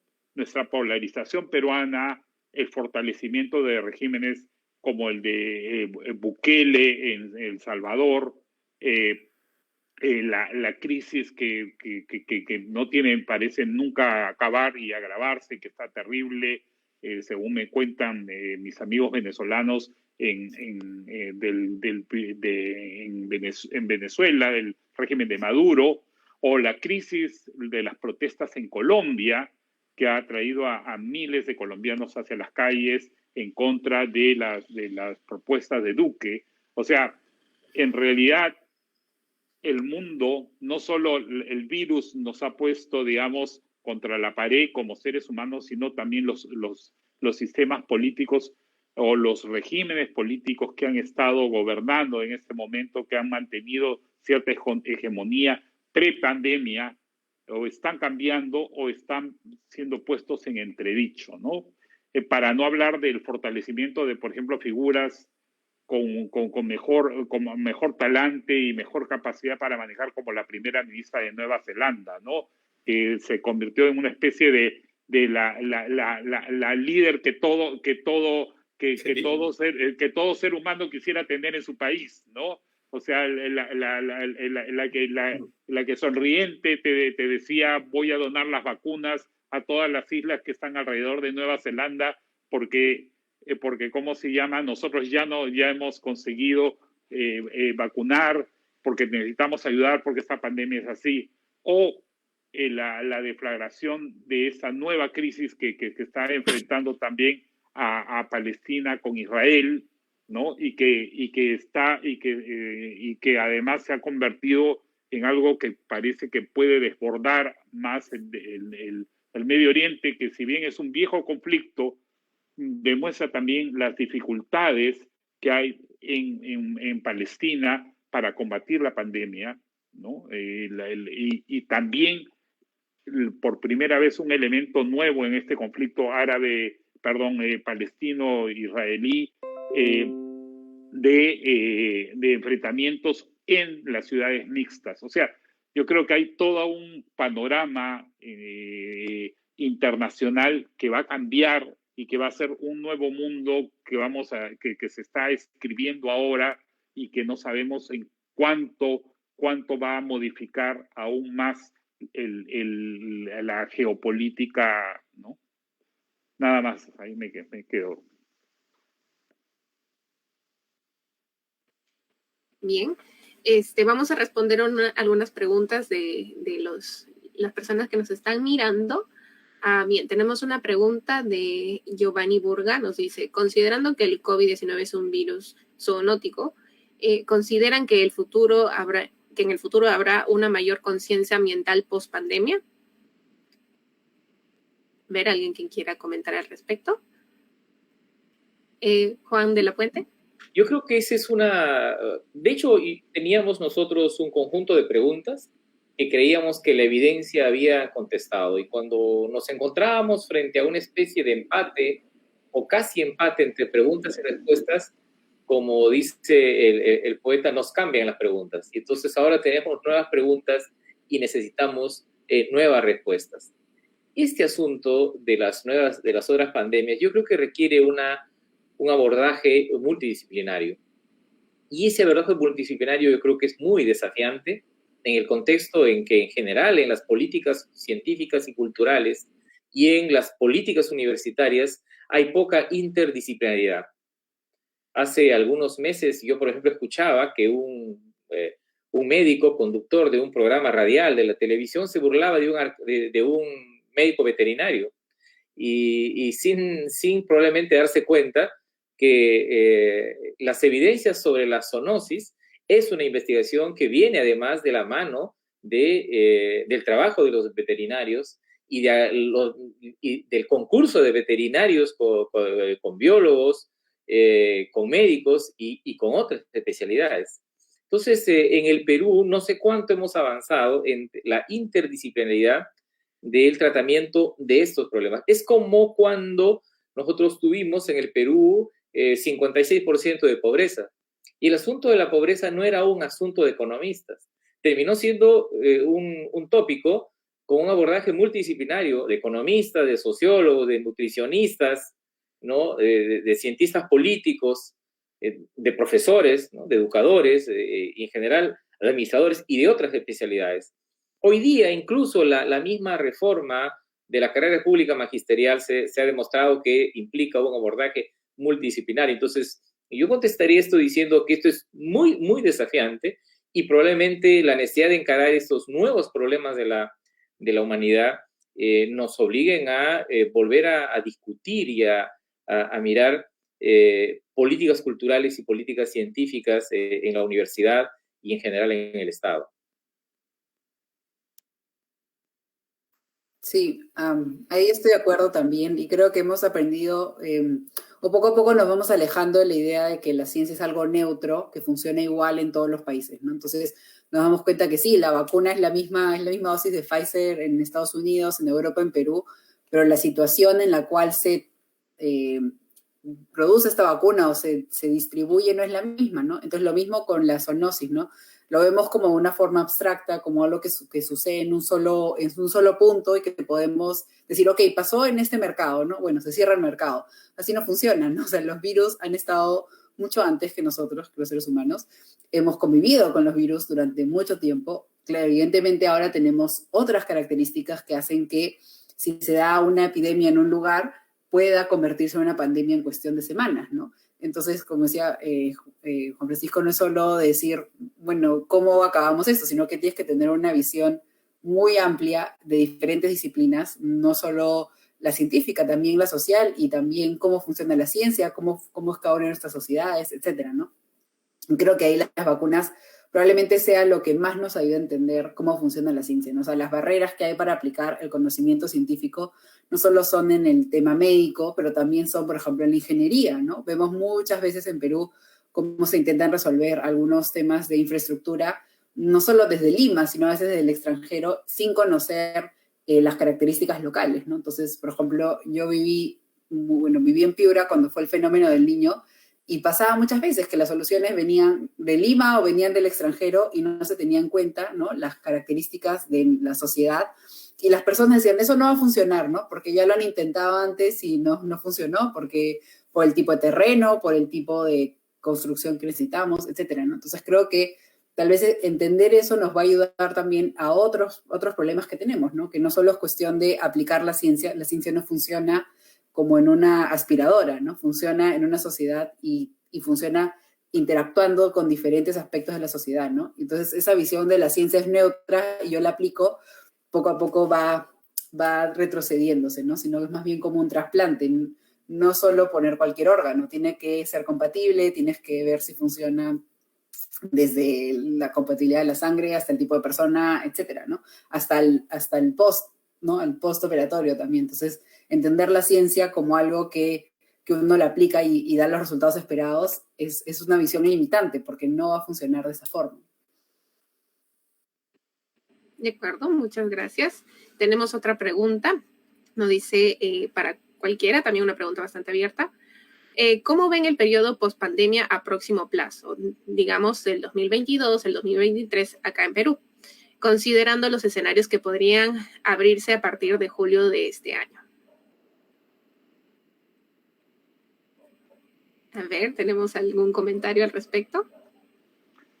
A ver, bueno, yo podría decir, bueno, hemos estado tratando de desarrollar eso a lo largo de la hora y media, pero yo creo que es muy difícil, y vuelvo a repetir lo que dije al inicio, avisorar, ¿no? O sea, nosotros no somos astrólogos. Bueno, si queremos darle algún sentido científico a la astrología o creemos en alguno de estas bolas de cristal, ¿no? Lo que sí podemos afirmar es algunas tendencias que han sido señaladas aquí, algunos indicadores que podrían, ¿no?, dada la experiencia desde el campo de la política, de la ciencia, de la historia, de los medios de comunicación, lo que ha pasado, lo que viene pasando y que nos permite, digamos, un poco vislumbrar. Pero yo quisiera aprovechar esta intervención, un poco lo que acaba de mencionar Alejandra y también Juan, sobre el tema de la ciencia, si la ciencia es neutra o no. Y acá yo creo que en esta coyuntura nos ha demostrado que la ciencia no solo no es neutra, digamos, sino que puede prestarse a múltiples interpretaciones, ¿no? O sea, el hecho de que hable un científico no significa que es el dueño de la verdad, porque cualquier conclusión de hoy puede ser rebatida mañana y puede cambiar porque hay nuevos hallazgos, nuevos descubrimientos, ¿no? O sea, la ciencia no es algo que no muta también como los virus, sino por el contrario, muta y muchísimo, pero también permite, debido a esto, que las interpretaciones puedan ser usadas políticamente. Y acá me refiero, por ejemplo, a un biólogo que dijo que, por ejemplo, la vacuna, por ser china, simplemente no funcionaba, ¿no? O era igual a agua destilada, o que si no habría agua potable o agua para lavarse las manos, se podía usar la saliva, ¿no? Con una clara intencionalidad política, ¿no?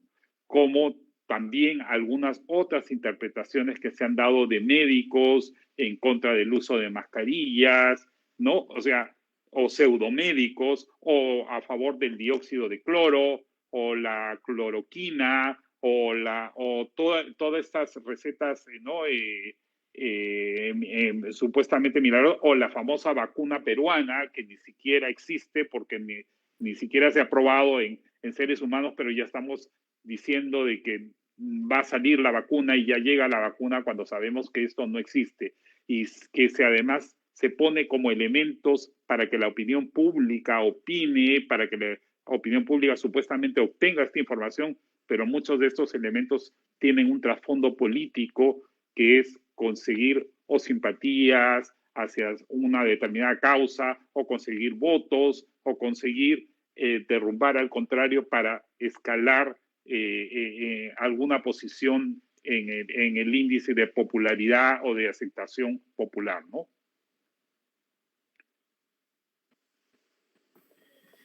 Sí,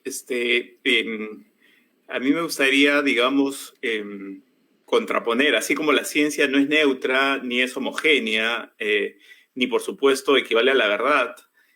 Por el otro lado, quienes están, digamos, en la pseudociencia, o quienes están en remedios tradicionales, o quienes están, digamos, difundiendo noticias falsas, tampoco son homogéneos. Y hay que hacer un esfuerzo por intentar entender las distintas reacciones que quizá puedan subsumirse en una reacción contra el discurso especializado de los expertos, que es una tendencia global a cuestionar y a socavar, digamos, los fundamentos de la autoridad, ¿no? Así como de la autoridad política, en este caso de la autoridad científica o del especialista en un campo determinado, ¿no? Y creo que, si bien es cierto, hay que escuchar a los expertos, también hay que escuchar a la gente que duda de los expertos. ¿Por qué dudan? ¿Qué tipo de necesidades satisface esa duda? ¿Por qué consumen ese tipo de noticias, ¿no? A veces creo que caemos un poco en esa posición, digamos, del que está informado, del que conoce, ¿no? Cómo funciona el mundo científico, y descalificamos y colocamos a todos en el mismo saco, ¿no? Por ejemplo, la experiencia del Comando Matico en la Amazonía del Perú, y la manera de protegerse apelando a remedios naturales que sabemos nosotros no tienen un efecto directo contra la COVID, pero posibilitaron, digamos, que se reactiven lazos, se fortalezcan los lazos comunitarios, la precaución, el cuidado.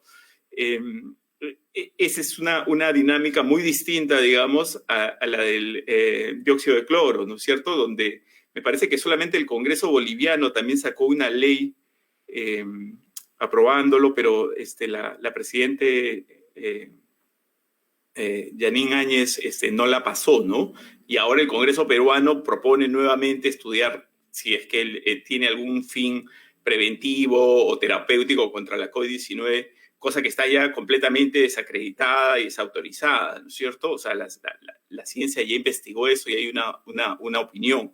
Y ahí sí hay usos políticos, ahí sí hay ciertamente un afán de socavar, y que está muy vinculado a otro elemento que yo también veo, digamos, global, que son el auge de las teorías conspiracionistas, ¿no? Es, a pesar de que no está ya Donald Trump, que era uno de los mayores, ¿no? Propagadores de este tipo de noticias, ese es también otro elemento que ha llegado para quedarse. O sea, mucha gente desconfía, basta que lo diga una autoridad para que surja un contradiscurso que busca deslegitimarlo, que busca encontrar una explicación distinta, más sencilla, intereses económicos, poderes ocultos. Toda esa escenografía, digamos, que termina legitimando ese tipo de discursos merece un análisis detallado. Yo creo que ese es un trabajo, por ejemplo, de la antropología, ¿no? De los estudiosos de la cultura, y como todos creo que coincidimos, se necesita un abordaje multidisciplinario a todas estas reacciones sociales ante esta crisis de la pandemia. Bien, muchas gracias. Antes de terminar, me gustaría hacerle una pregunta a todos nuestros ponentes. ante todas estas situaciones también hemos visto que hay una voluntad también de muchas personas. Hemos visto que el 2020, a pesar de lo difícil que ha sido, la pandemia ha surgido también como una especie de inspiración para muchas personas a ingresar al mundo de la investigación desde distintas plataformas. Y también, como lo dijo Alejandra, que muchas personas ya especializadas han tomado posesión de los medios digitales para difundir con respecto a los debidos procesos, para combatir de esa manera también los fake news, ¿no? Las noticias falsas. Y en ese caso, nosotros como ciudadanos, acá dentro también de la Facultad de Letras y en general en toda la universidad y también todas las personas que nos están viendo en este momento, ¿qué es lo que ustedes en su posición de especialistas podrían de repente decirnos que podríamos hacer para prepararnos o de repente enderezar el camino en el que vamos de el mundo que se viene ahora de la pospandemia? ¿Qué es lo que tenemos que hacer? ¿O qué recomendarían que hagamos? A ver, ¿alguien que quiera?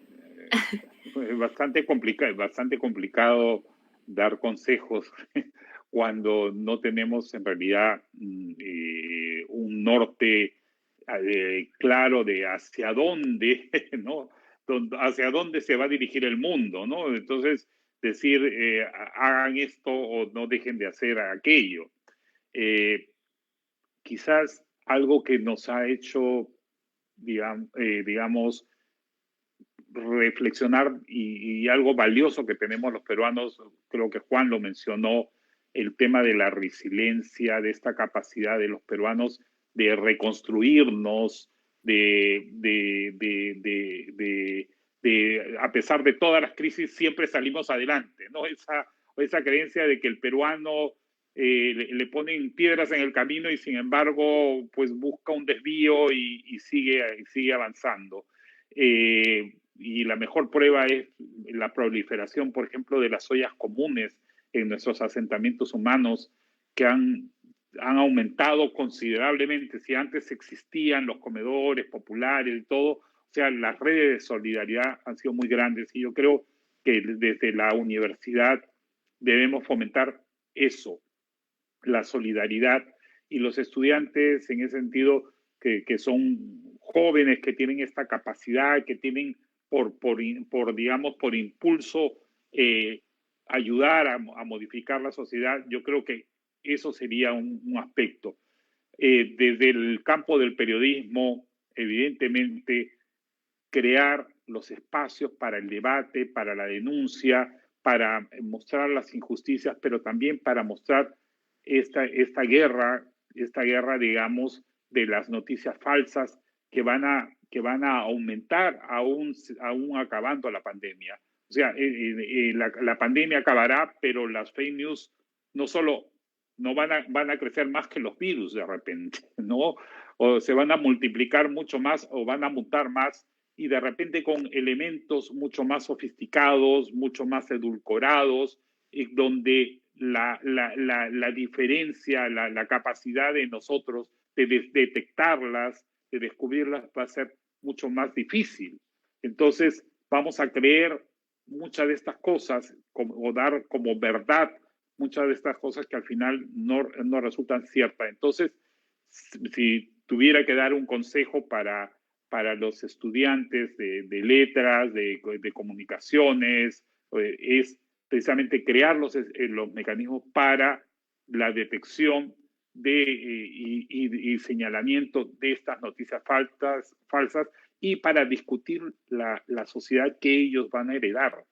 Porque al final ellos van a heredar esta sociedad, este mundo que digamos que sucumbe gracias al virus y que ha puesto en tela de juicio absolutamente todo, desde la religión, la política, la economía, la ciencia, y este mundo que se creó o que creíamos no perfecto, por supuesto, porque no lo era, pero que creíamos más o menos estructurado, que ahora van a heredar este mundo desestructurado que a ellos les tocará reconstruir, ¿no?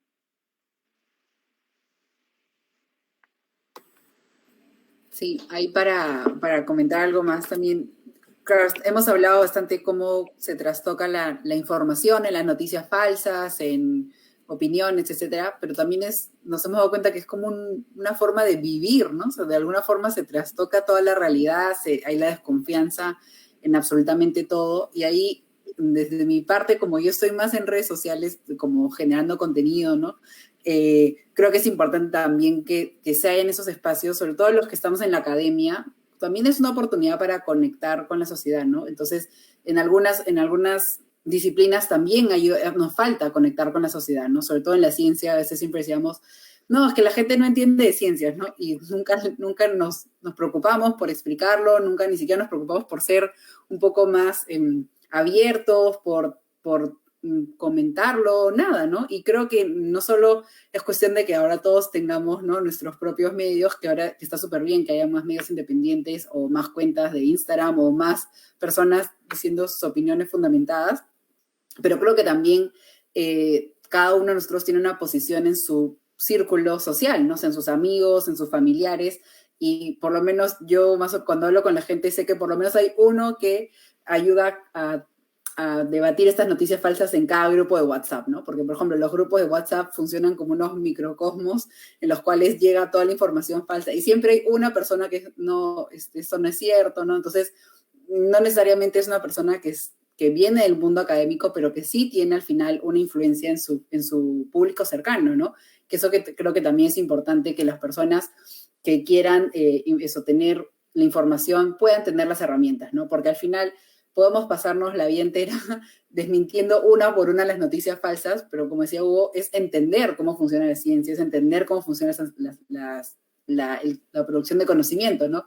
Porque si nos pasamos desmintiendo una por una, o sea, va a ser otra versión, la idea es que la gente no tengamos que desmentirla, sino que la gente lo vea y diga, esto es falso, ¿no? Y eso es un pensamiento crítico que no solo nace en la academia, que debería nacer eso en cada grupo, no solo de WhatsApp, sino en cada mesa de comedor, en cada familia, ¿no? Porque también nosotros tenemos nuestras propias burbujas de información y lamentablemente no siempre la primera información que llega es la certera, ¿no? Entonces también creo que ahí hay un espacio para los académicos, pero también para las personas que tienen un espíritu crítico que pueden también influenciar en sus comunidades más cercanas, ¿no? Muy de acuerdo con lo que señala Hugo y Alejandra, ¿no? Yo creo que primero habría que, en la universidad y fuera de la universidad, reivindicar la deliberación, ¿no?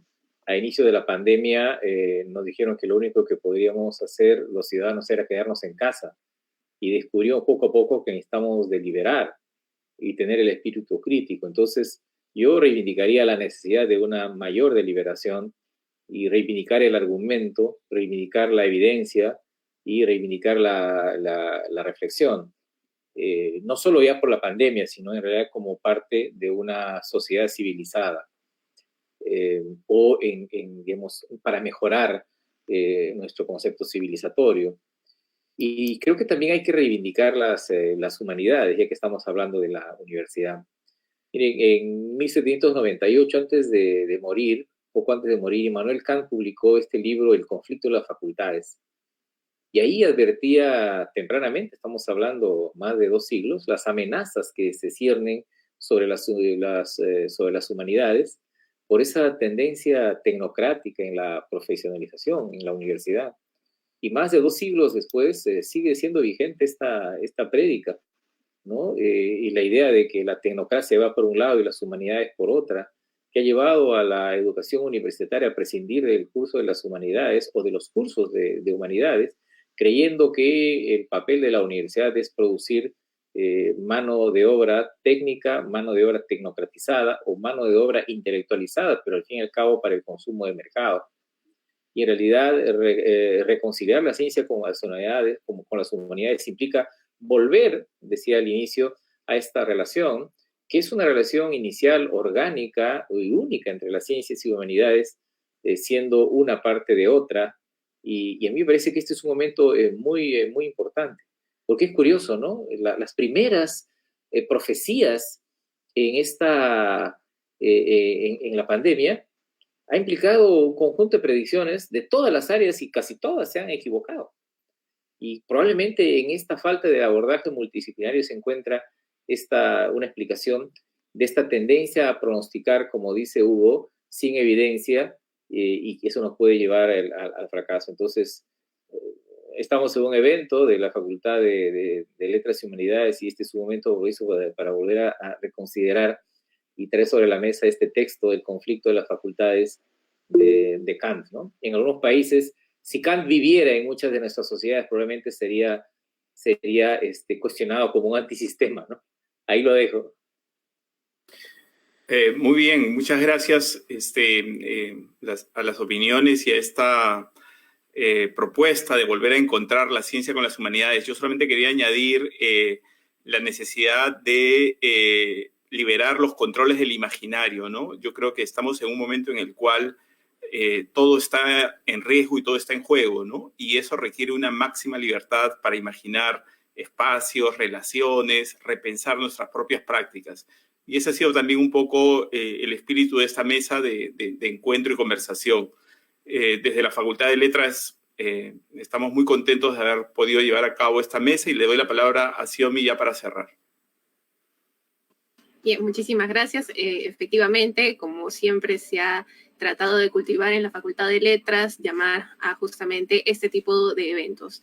Conversar, discutir, criticar, proponer, y más que todo esperamos que para todas las personas que nos han estado mirando y que tal vez nos están viendo después al repetir este video, esperamos que esta información que se les ha compartido hoy, los distintos puntos de vista y perspectivas, les ayuden también a ustedes a mirar de otra manera las ciencias y qué es lo que ustedes pueden hacer en este contexto que vivimos tan problemático, que continuará siendo problemático. De nuevo, agradecemos a cada uno de los ponentes, al profesor Marcel, a Hugo Coya, a Juan de la Puente y a Alejandra Ruiz León. Muchísimas gracias por haber participado. Y bueno, mi nombre es Xiomara Rojas y los veremos en tal vez una tercera edición de Debates de Urgencia. Que tengan muy buenas noches. Hasta luego.